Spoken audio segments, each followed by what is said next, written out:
Olá, eu me chamo José Luiz Rames e, em conjunto com a minha esposa, Rosana Marcelino, trabalhamos com constelação familiar, com constelação organizacional, com aconselhamento sistêmico individual e de casal, além de outras terapias. E essas diferentes modalidades nós trabalhamos presencialmente, como também à distância. Eu vou conversar hoje sobre a questão do merecimento. Em geral, as pessoas são movidas pela ideia de que determinadas conquistas na vida lhes pertencem por direito. Esta convicção está baseada na ideia de que o resultado teria sido obtido unicamente graças aos próprios talentos. É como se a pessoa estivesse convencida de que não recebeu nada de ninguém e tudo o que alcançou foi fruto exclusivamente de seu próprio esforço. Meu propósito neste vídeo não é tratar da questão da meritocracia e nem das questões que envolvem a moral do mérito. Eu excluo estes temas não por considerá-los irrelevantes, e sim porque já existe um amplo e profundo debate sobre eles na filosofia contemporânea e que é facilmente acessível a quem tiver interesse por esta discussão.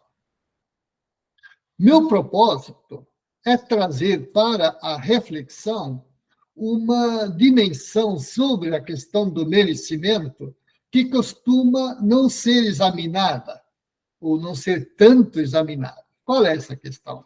É a questão do sentimento do merecimento, que se desenvolve na interioridade do ser humano e que nos afeta no nível emocional.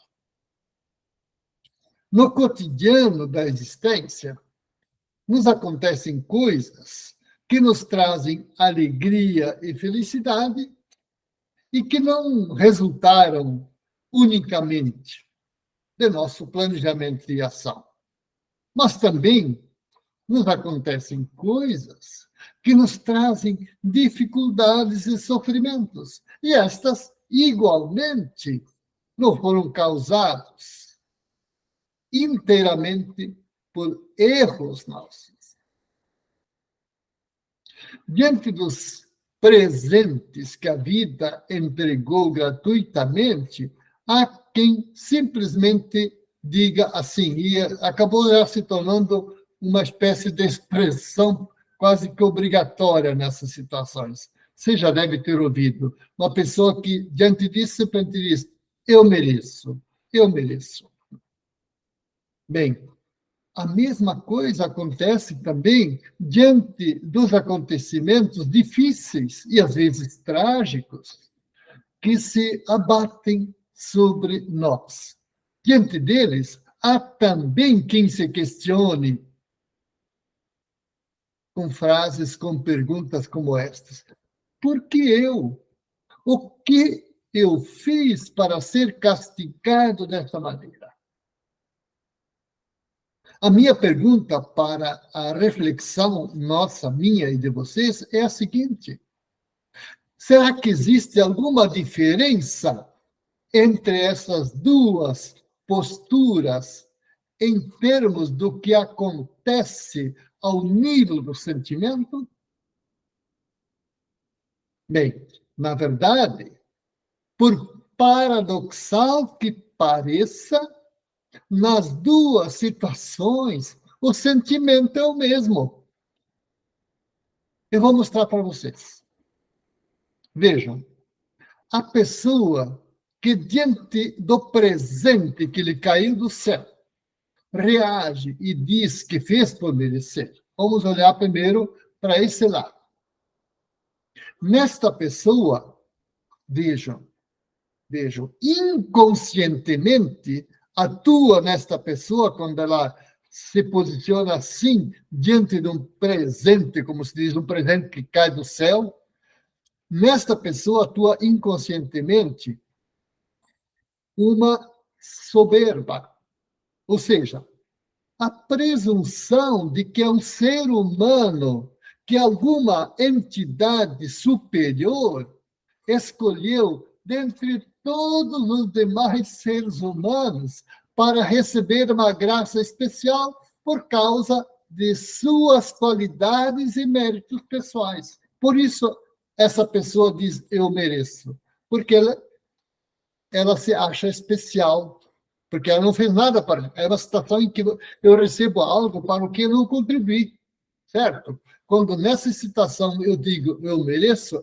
é porque inconscientemente eu me considero um ser especial e melhor que os demais, por isso uma entidade melhor me escolheu para receber esse presente. Percebe? Eu não estou dizendo que a pessoa é presunçosa consciente. Não, não é.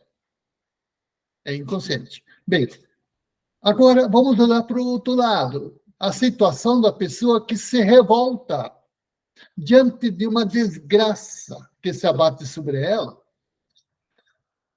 Esta pessoa acha também que não fez nada para merecer esta desgraça. Essa pessoa também é movida pela soberba. Ou seja, que soberba? A soberba é essa presunção de que é um ser humano melhor que os outros. E por isso não merecia ser punido daquela maneira. Percebem? Nas duas situações, tanto quando recebo um presente, uma coisa boa na vida, para o qual eu não contribuí diretamente, quanto também eu me revolto com a desgraça que se abate, que não é uma consequência das minhas falhas e erros, quando eu me revolto e quando eu acho que eu mereço o bom e o belo, eu sou presunçoso, porque eu me acho um ser diferente e menor que os outros. O importante é o quê? O importante é que nós nos demos conta de que muitas coisas daquelas que nos acontecem ao longo da vida, seja de bom, seja de ruim, são simplesmente fortuitas. São simplesmente fortuitas. Elas não têm relação com as minhas ações diretamente. Podemos chamar isso de, sei lá, destino. É um conceito sobre o qual nós já falamos outro dia. Quando falamos, e eu quero voltar para explicar um pouco mais isso. Por que dá para chamar de destino aquilo que nos acontece de bom e de ruim, sem que sejam possíveis de serem atribuídas às nossas ações? Quando falamos do papel do destino sobre nossas vidas,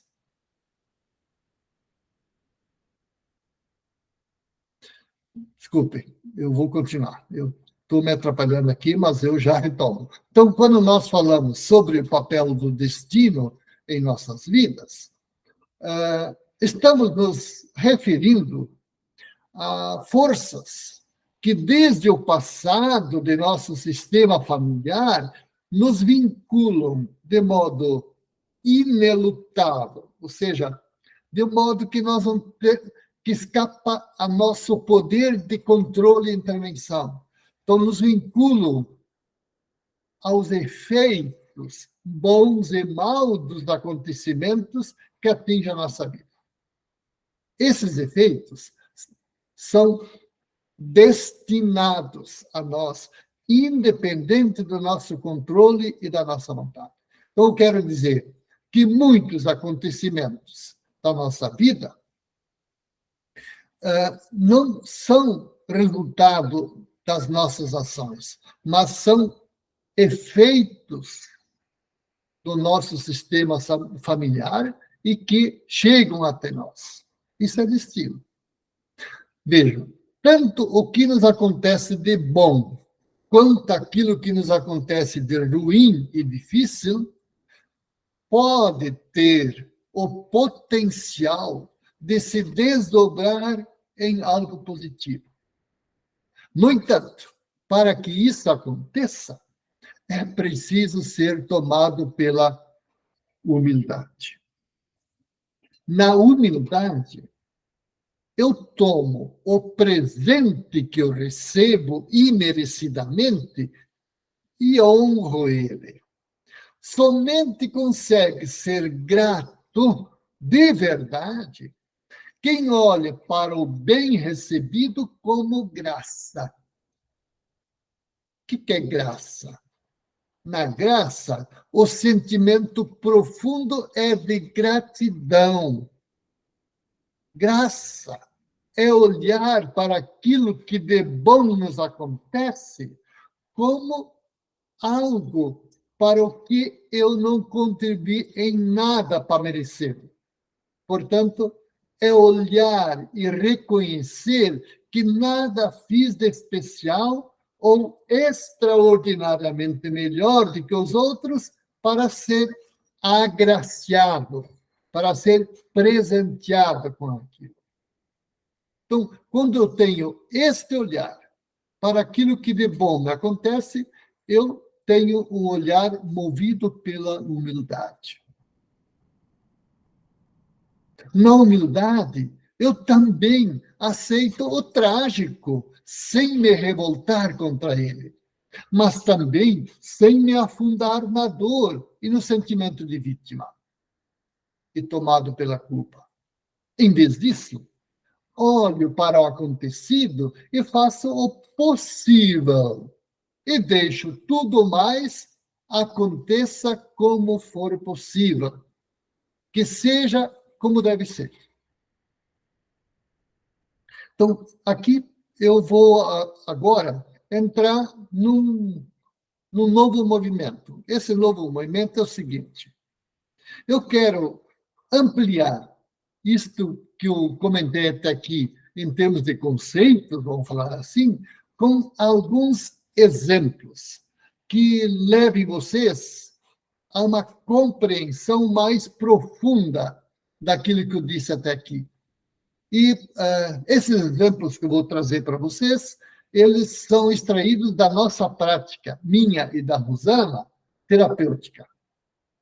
Entre os muitos casos que poderia trazer aqui, eu selecionei 3 para trazer para vocês e vou comentá-los. Obviamente, eu vou omitir qualquer detalhe que possa identificar as pessoas envolvidas nesses casos que eu vou trazer para vocês.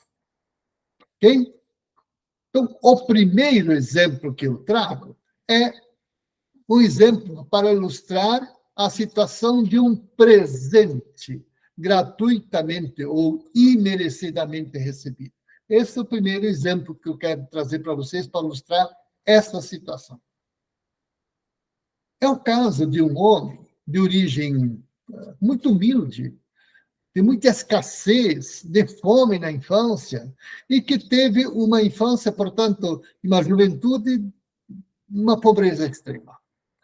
Este homem se casou, teve 2 filhas. Conseguiu que as filhas estudassem. Ambas encontraram também bons homens. Se casaram e têm filhos. Ambas também têm um casamento feliz e também de grande êxito financeiro. O pai das filhas, o avô desses netos, né, enche o coração de gratidão ao ver seus netos, e também, claro, as filhas, terem uma vida imensamente melhor do que ele poderia lhes dar, ainda que ganhasse sozinho um prêmio da Mega Sena. Os pais dessas filhas fizeram a parte que lhes foi possível educando as filhas. As filhas, por sua vez, tomaram o que os pais lhes deram e fizeram a parte delas. No entanto, o que as 2 filhas alcançaram na vida é imensamente mais do que seria possível se dependessem unicamente do próprio esforço e do próprio talento. É isso que eu quero chamar a atenção. Certo? Esse pai olhava para a vida das filhas e dos netos com lágrimas de gratidão nos olhos. Olhava para eles como se fosse uma graça especial a vida que eles estavam levando. E com honra e reconhecimento por ser algo imensamente maior do que ele poderia ter dado às filhas e, claro, aos netos, se dependesse unicamente de seu talento e do seu esforço. Isto é humildade, gente. Bem, vou trazer agora o segundo exemplo, para ilustrar a situação de uma fatalidade trágica. É o caso de uma família bem constituída que tinha um filho perdido na droga. Certa ocasião, este filho, drogado, se envolveu num acidente automobilístico do qual saiu tetraplégico. Consegue imaginar a tragédia? Um filho no vigor da vida, no vigor da juventude, de um instante para outro se torna tetraplégico. Os pais levaram este filho para casa a fim de cuidá-lo. Eles não tinham ninguém para cuidar dele. Eles não tinham recursos também e também nem tivessem interesse em levá-lo numa casa de cuidados. Bem, passado o período inevitável, né, pertence ao processo da revolta por parte do filho e também do desejo de morrer desse filho, que de uma hora para outra se viu preso a uma cama sem poder movimentar nada do corpo, nem braços, nem pernas. A tragédia que atingiu do filho, depois que esse momento passou, foi o impulso que aproximou o filho da família, mas também o filho dos pais. Este filho, que antes buscava a morte, porque a drogadição é um olhar para a morte, porque é uma exposição contínua ao risco, inconscientemente essa pessoa quer morrer. Então, depois que este filho passou daquela situação de querer morrer para desenvolver o gosto pela vida. Bem, os cuidados especializados que este filho recebeu, aos poucos lhe devolveram os movimentos superiores do corpo. A namorada que ele tinha antes do acidente não desistiu dele. E depois de algum tempo, ambos se casaram. E têm, hoje, uma vida feliz, com todas as limitações físicas do rapaz. Aqui, percebem? O que eu quero chamar a atenção com esse exemplo? Que aqui a fatalidade trágica salvou o filho da morte, ao mesmo tempo que uniu uma família inteira. Percebem? A família inteira, e não somente o filho acidentado, passaram a ter uma nova dinâmica de vida, movidos pela fatalidade que se abateu sobre a família e sobre o filho. Ao invés desta família se deixar abater pela dor e a revolta, tomaram sobre si tudo o que estava ao alcance e deixando o restante ao fluxo da vida. Isto também é humildade.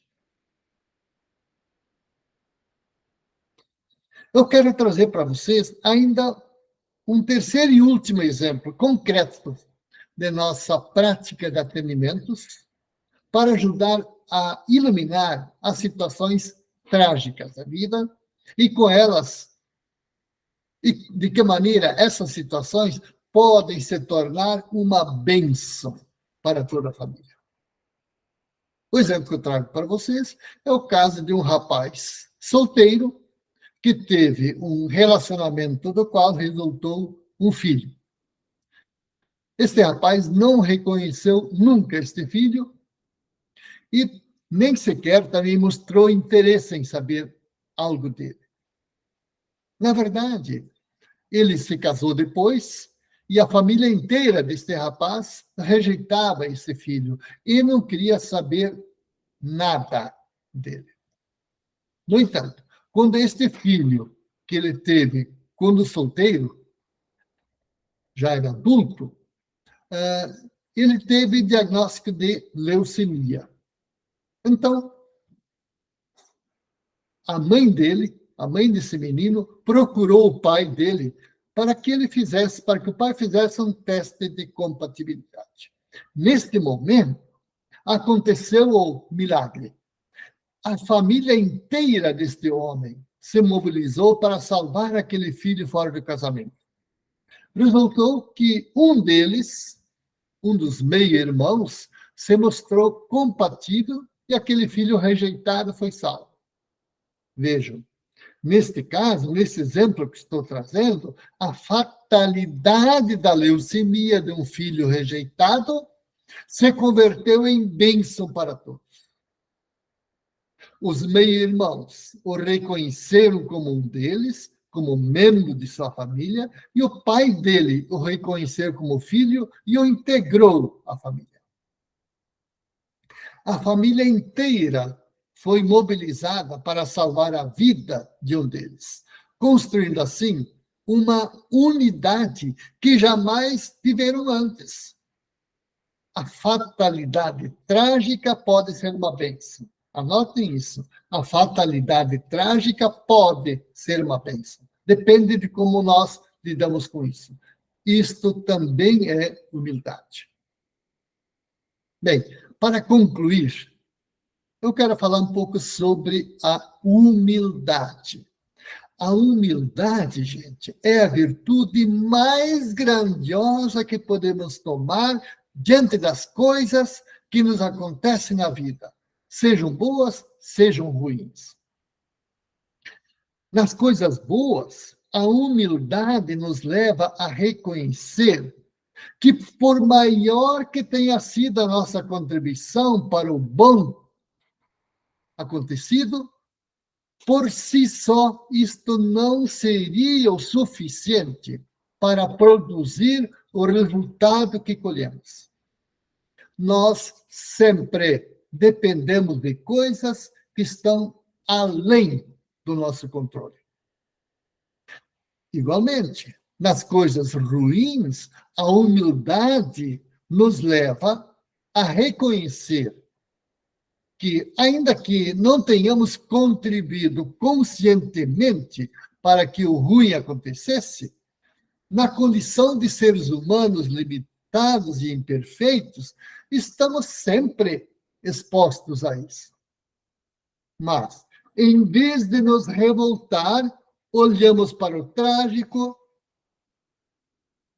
que nos acontece e o que isso pode nos ensinar. Nos exemplos concretos que apresentei para vocês, os acontecimentos funestos foi o impulso que as pessoas precisavam a fim de transformar a vida, ou para sair de uma condição que há muito tinham consciência de que era ruim, mas não tinham impulso para fazer o necessário. A fatalidade despertou essas famílias para a ação. E também é necessário humildade para fazer isso. Bem, gente, é isso. Muito obrigado para você que me acompanha até aqui. Fico imensamente agradecido.